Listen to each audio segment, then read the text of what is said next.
ជីវិតមានតែមួយរូអបទុកព្រួយព្រួយរឿងស្នេហា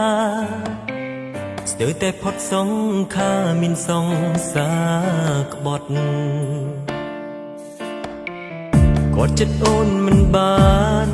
កុំប្រានមិនជាប់ចាប់អូនមិនចិត្តសន្ធឹងបេះដូងពិតវងមិត្តដើរចូលដូចតន់មិនខ្វាយខ្វល់មិន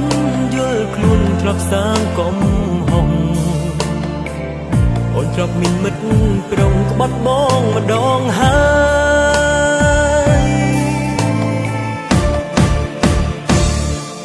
ត្រានត្រៃនៅឡើយអូនមិនយល់ពីចិត្តសំដៅអ្នកលុបកំហុសគឺប្រុសអ្នកនេះស្ម័គ្រឈឺទោះដឹងឮអូនមានអតីតអូននៅគិតពីគេក៏ស្ម័គ្រស្នេហ៍ស្ម័គ្រថែលូនអូនធ្នមថ្លៃបងសង្ឃឹមថាមានថ្ងៃស្រីយល់ចិត្តបងឈប់ក្បត់យល់ព្រោះកំសត់ស្ម័គ្រទ្រាំអំណត់ព្រោះស្រីតែនិស្ស័យជាប់ពីកំណើតមកហើយចរណៃអូនពីថ្ងៃកែប្រែចិត្តស្រីបានឡើងចុងក្រោយក្បត់ទី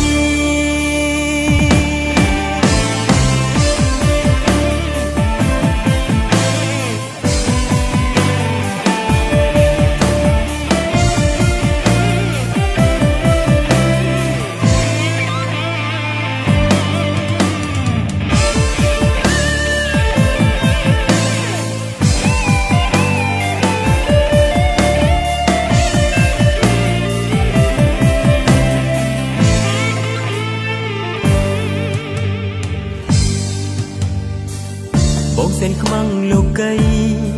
មកទាំងមេឃដីខ្មារូបចាំងស្នេហ៍ជាមនុស្សដូចគេដែលជួបស្នេហ៍មិនស្មោះធ្វើងួអត់ធ្ងន់ពុតចិត្តមេត្តាហានខ្លាទ្រាំលឺមើលអូនបញ្ជឺជ្រើគេចោលបង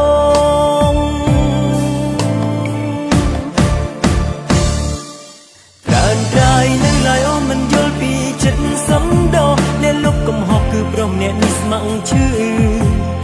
ទោះដឹងឮអូនមានអតីតអូននៅគិតពីគេ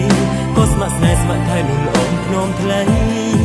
បងសង្ឃឹមថាមានថ្ងៃស្រីយល់ចិត្តបងឈប់ក្បត់យល់ព្រោះកំសត់ស្ម័គ្រទ្រាំអំណត់ព្រោះស្រីតែនិស្ស័យជាប់ពីកំណើតមកហើយចរណៃអូនមានថ្ងៃកែប្រែចិត្តស្រីបានឡើងចុងក្រោយក្បត់ទីត្រានត្រៃនៅឡើយអូនមិនយល់ពីចិត្តសំដៅអ្នកលុបកំហុសគឺប្រុសអ្នកនេះស្ម័គ្រឈឺទោះដឹងឮអូនមានអតីតអូននៅគិតពីគេក៏ស្ម័គ្រស្នេហ៍ស្ម័គ្រថែលូនអូនធ្នមថ្លៃបងសង្ឃឹមថាមានថ្ងៃស្រីយល់ចិត្តបងឈប់ក្បត់យល់ព្រោះកំសត់ស្ម័គ្រទ្រាំអំណត់ព្រោះស្រីតែនិស្ស័យជាប់ពីកំណើតមកហើយចរណៃអូនមានថ្ងៃកែប្រែចិត្តស្រីបានឡើងចុង